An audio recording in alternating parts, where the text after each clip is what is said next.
in the world is happening on Wall Street. Economic indicators. Who knows where this is going to end up? To understand the economy, you have to understand human nature.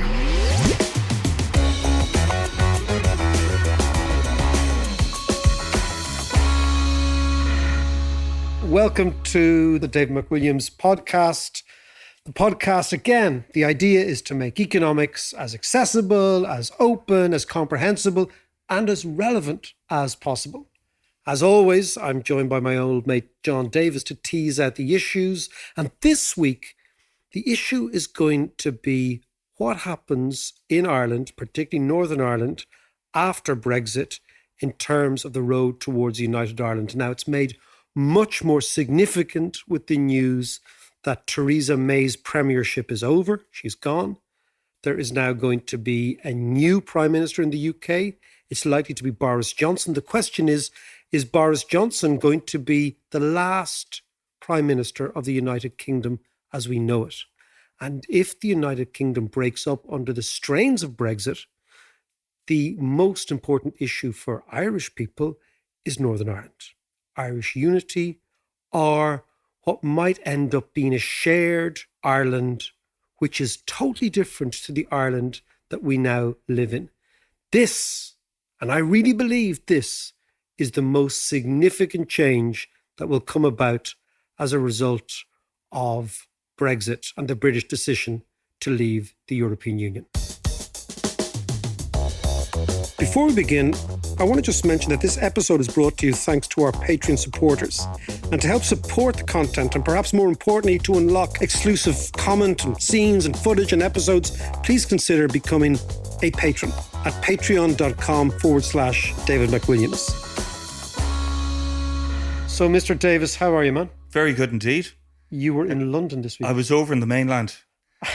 Took a wee Don't spin. you mainland me now, right? Took a wee spin over to London. I actually haven't been there in years. I used to live there, as you know. Both of us lived there. I was there for about 16, 17 years. But I was amazed at how it's changed. It's really thriving.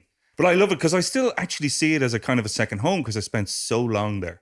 Yeah, I was trying to explain to an American once about the Irish relationship with London. And I said, basically, with London, it's a bit like if you're from Boston, it's like our New York. Like It's there, you know it really well. You've lived in good areas. I've lived in bad areas. I actually first went to London, amazingly. I was thinking, in the summer I left school in 84. And I just remember when we were in London in the 80s, and then I went back there again to work in a proper job in the 90s. You know, Northern Ireland loomed large. It was still very much, and because the provos were still bombing in London. And Canary Wharf. It's hard to imagine how different Ireland is now to the Ireland of 25 years ago. And I was thinking that last week. I was up in the north. I was in Belfast doing an event with an Israeli company, which I'll explain to you later on. It's very, very interesting initiative. They're trying to get Belfast City Council to introduce a Belfast coin, which they are doing. And it's supported by the Rockefeller Foundation. And the idea is that the Belfast coin, it's an app, but it rewards you for good behavior. So if you get public transport 6 or 7 times, good environmental behavior. Okay. So if you get, not good social behavior. Exactly. You did your Ecker, exactly. And you didn't, it's confession, you didn't lie to my mother. Anyway, it's a thing called the Rockefeller Foundation have identified 10 cities around the world that they're putting money into. And then the Belfast City Council also put money into. And they're creating a thing called Belfast Coin. And that is a reward you will get if you, for example, take public transport, leave your car at home, you get points. And it's all like you can get a coffee, you can get a Sambo, you can get your lunch free, all that sort of thing. And the idea is to change people's behavior in order to make the city more livable in. And it's really interesting. And it's bizarre. It is bizarre, but it's interesting because what it's basically saying is if you cycle to work, you're going to get more Belfast coins. If you get public transport to work, if you use the parks, the local parks, all that sort of thing, and if you shop local. Because one of the interesting things about Belfast, and we're going to talk about this now, is that whereas Dublin has about 120,000 people live between the canals, between 100 and 120,000. In Belfast, there's only 8,000 people live in the centre. Really? Yeah. So Belfast, when you go up there, it's a big city, but it's not lived in. So the idea is to make it lived in, to create a vibrant urban centre to ultimately construct a kind of a creative city where people would like to come and live there, and therefore to allow the city to flourish. And of course, the idea is if Belfast begins to flourish, then it changes the dynamic in Northern Ireland. So that was what I was doing today. And it was because of that I thought of this United Ireland thing, because I walked around the city. You know, you walk around the Cathedral Quarter in Belfast, really, really nice. Yeah. But then you realize as you go further out that it's still a city that needs a lot of love. And what I actually thought about Belfast is that it doesn't love itself. Yes. Cities have to kind of love themselves, and it doesn't love itself. And as a result of that, attitudes have to change within Belfast in order for it to become the city that Belfast Council wanted to become, which is a more open city. And what was also interesting is that they had elections up there, council elections. And for once, the middle ground seemed to win seats. Okay. So it wasn't just your crowd and my crowd. Yeah. There was the middle ground, and that got me thinking about the North. It's interesting, like your lovely wife, Shan, is a Lovely Nordic. wife. Your fragrant wife, Shan. Your current wife Yes, my first wife. is an Nordic. So you know the tribe quite well. Well, I do. I know the Unionist tribe well. Yeah. I don't know the Nationalist tribe very well.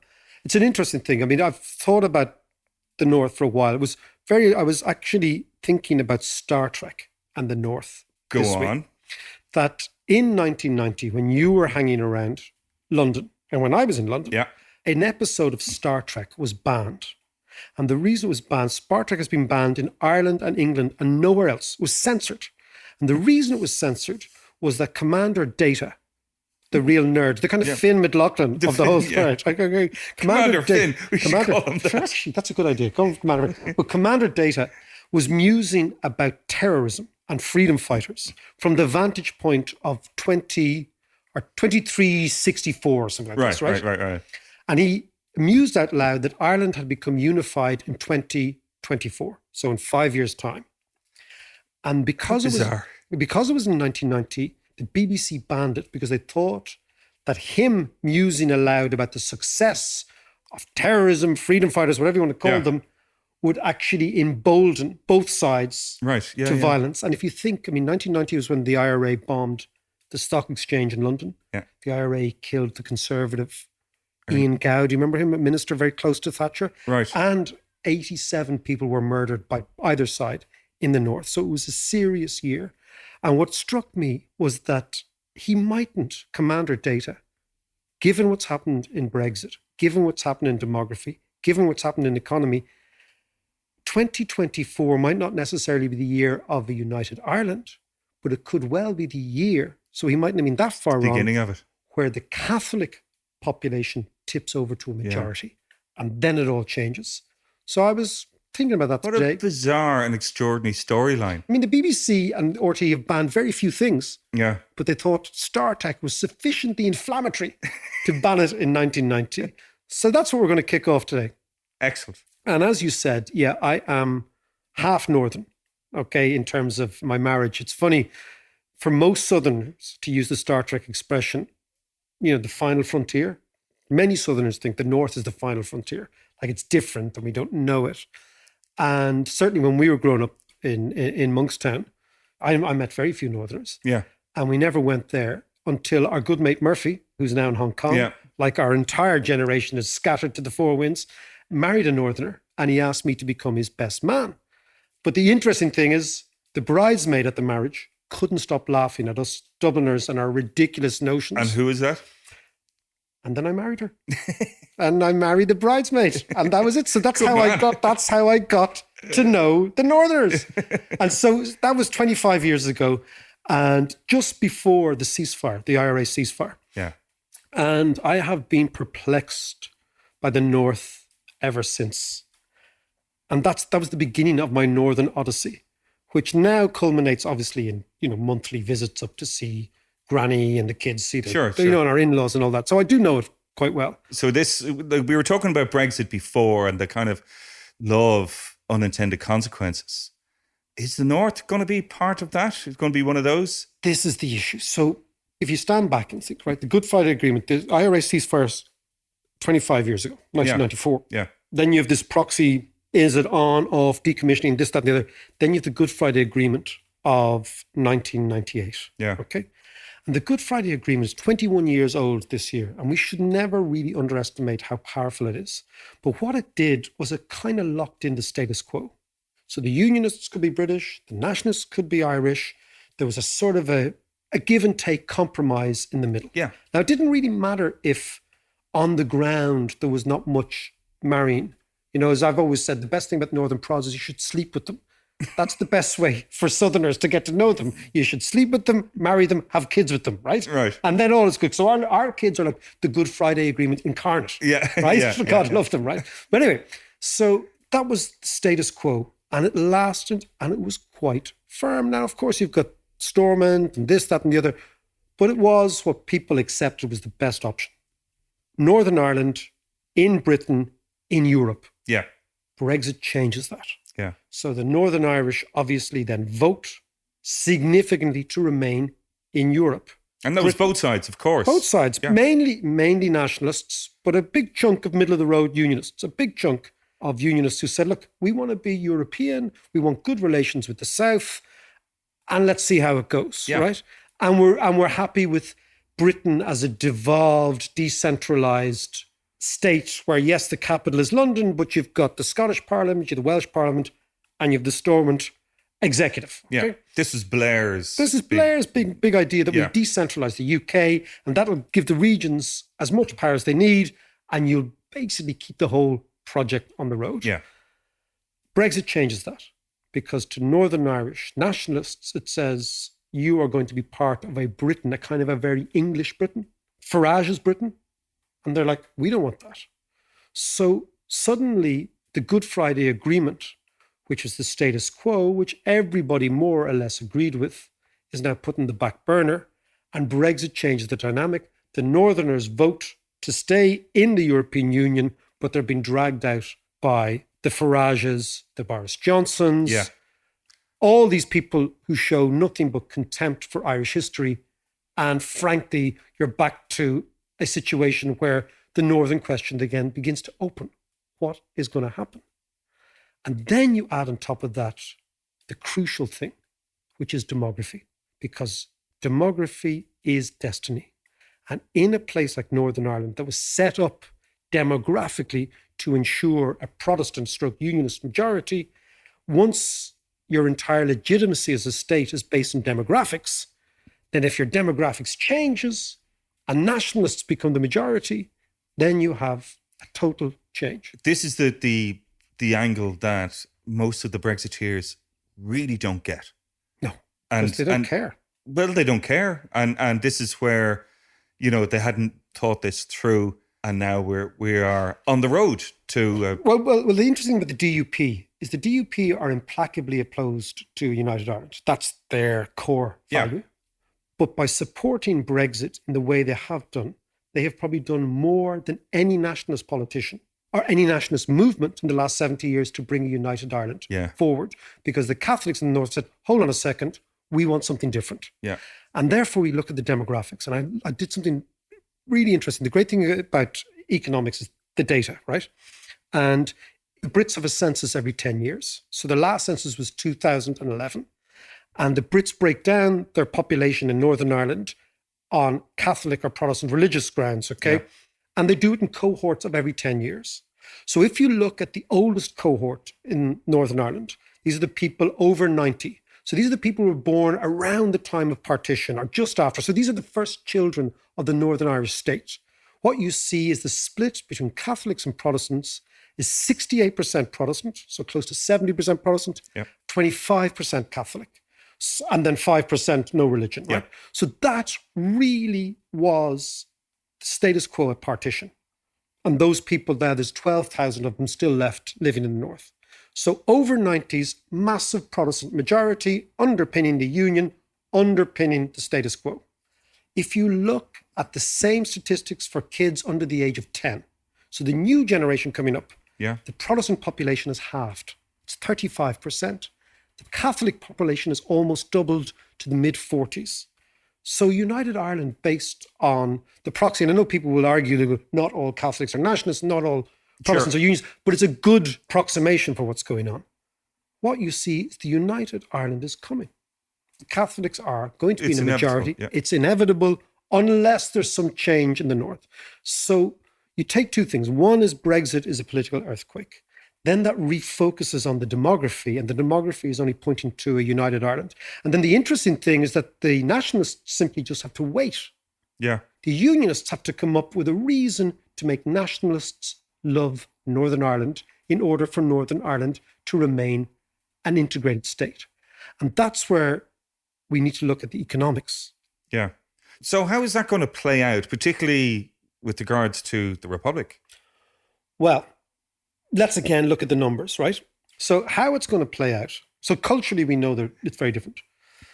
But for so long, I remember Northerners come down and say, oh, the roads here. Remember they complain about the roads and the fact that do you remember the cars when we were kids that everybody had in our estate was always a sort of a two-tone Fiat 127 that had been kind of panel beaten to within each of his life, kind of orange and a bit yellow and that. And the Northerners all had swanky cars because they were richer. But if you look now, the interesting thing, economically speaking, partition, and this is to come back to your question about what about us, right? Partition has been a disaster economically for Northern Ireland, for both Catholics and Protestants. Because if you go back to 1921, when the state was divided, 80% of the entire industrial production of the entire island of Ireland came from the three counties around Belfast. 80% of all industry. It was much more innovative, much more sophisticated technologically and commercially. Northern Ireland was, or the counties that became Northern Ireland. Belfast was even a bigger city. People forget this. In 1911, the census, Belfast had a population of 380,000 and Dublin had a population of 300,000. Now Dublin is 3 times more than Belfast. So at partition, the Northern Irish had a much higher income, much more sophisticated economy, much bigger city, and a city that's growing faster. You look now 100 years later, Northern Ireland is a total backwater. Dublin is 4 times bigger. But just to give you a sense, Northern Ireland exports 10 billion euros worth of goods. The Republic of Ireland exports 283 billion euros worth of goods. The Republic of Ireland's income, and this is back to your question about economics, is average income here is 38,000 a year. Average income in the Northern Ireland is 22,000 a year. Wow. So they're much poorer. And when did this change begin to happen? The interesting is this is beginning to happen all through the 1950s and 1960s. Okay. Obviously, the Troubles changed profoundly because if you blow the retail centre out of their cities and towns, you're going to get an economy that's totally traumatized. Yeah, you scare off investors. You absolutely scare off investors. But the interesting thing about the peace process is if there was a peace dividend that went with the peace process, it came south. It didn't go north. So they haven't had the investment. But they haven't even had... in the peace process, was there not supposed to be an economic development? Yeah. Well, look, this is what you'd imagine. So what has happened is the South has benefited disproportionately from peace in the North, whereas the North has not. Yeah. So take, for example, a metric I always use for economics is how many foreigners live in the country. Okay. Because foreigners go to good countries. Immigrants don't come to bad countries. They go to countries that are growing, right? So one of the greatest asset tests is, do people want to live in your country? And if they do, you're doing something right. Yeah. In the South, soon to be 1 in 5 people are foreign born. Yeah. In the North, it's about 1 in 20. So it's a totally different thing. Yeah. But what happened, therefore, is the Southern economy took off in the 90s. The Northern economy did not. But the change in both economies is so big now that the average spending power of Southerners is almost twice that of Northerners. And one of the great ways I look at this, I have this index in my head called the TripAdvisor Index of Economic Development. And what I do is I go to a city and I have a look at TripAdvisor. And if a city has got profoundly more restaurants in one city than another, something deep is going on culturally. So if you take 2 cities, one Kilkenny and one is Armagh. And the reason I was in Armagh is I was doing something at the Seamus Heaney Centre a couple of weeks ago. And I drove through Armagh and I wanted to actually figure out this. Kilkenny and Armagh are both marketed as towns with city status, with big cultural infrastructure, lots of stuff going on. Population about the same? Populations are, Kilkenny's a little bit bigger, but not much. Yeah. But there's 176 restaurants on TripAdvisor reviewed in Kilkenny, and there's 44 in Armagh. Wow. And that shows you a totally different tourism, different way of spending money, different incomes, all that. So that's kind of, I love these little indicators. That TripAdvisor thing is very interesting. I'd be curious about the breakdown of cuisine. But anyway, that's for another day. So what is the implication then for us down here in terms of the economics? The implications, John, are absolutely huge. Now, I believe that this is the only real economic, social and political question that is coming down the road at us that we haven't really prepared for. Yeah. Lots of other things we're talking about, we ventilated, we know what's going on, we know what we have to do. But the United Ireland are a changed Ireland. Let's just say a changed Ireland. The first thing is, could we afford it economically? So the Brits gave a subvention of 10 billion euros a year to Northern Ireland to keep the place afloat. Yeah. If Northern Ireland were on its own like we are and had to go out into the bond market and issue debt, which we do as a sovereign country, Northern Ireland's budget deficit every year would be 27% of its total GDP. Our budget deficit, so it couldn't survive. Our budget deficit is 1%. So basically, we and the Brits understand that Northern Ireland is like an orphaned child that needs to be looked after. It cannot sustain these standards of living which are entirely fabricated due to British public sector investment in Northern Ireland on its own. It can't pay for itself. So could we afford that? So let's have a look at the numbers. So Northern Ireland's economy is about 50 billion euros. The Republic of Ireland's economy is 300 billion. So we're much, much, much bigger. Northern Ireland's subvention from Britain is about 10 billion a year. That would, on current GDP figures in Ireland, equate to about 4% of our GDP per year. Okay. Could we borrow 4% of our GDP per year to keep them going? Absolutely. Absolutely. Do we want to borrow 4%? Yeah, that's the big question. Yeah. And obviously then there's all the political stuff. If loyalism were to fight, for example. Well, it is the big question of, do we actually want it? Well, which is what one do of those. what do you think? Because I mean, look, I'm more vested in the North than most Southerners are. Well, I don't have that kind of ideological view of a United Ireland, a romantic view of United Ireland. So having said that, I think having a United Ireland rugby team is a huge boon. It'd be great to have that as a soccer team too. And then the only problem is the Republic wouldn't get any players on the soccer team. But the Northerners are better footballers. That's probably very true. But yeah, I think I would like to see it, but I would hate to have a kind of a role reversal where we start having terrorism, unionists start up in arms and stuff. It's a little bit like an arranged marriage. And arranged marriages never really work out. Or they do work out in the long run, but nobody's happy. Yes. So it looks good. So if you look at, again, I've spoken to a lot of my family up north about this over the years. And I would say that the biggest impediment to United Ireland, given the demography, is the fact that lots and lots of Southerners are happy with the status quo. Yeah. So in a way, you mentioned the rugby team. They're happy to hang out with Rory Best in the Aviva after a game, but there's no fucking way we're going to pay the dole of sectarian Rangers fans from East Belfast out of our pocket. That's really the difference. Yeah. But, and let's look at the challenge for the North now, is that demography and Brexit and economics suggest that nationalists' political strategy is just wait. They don't have to do anything.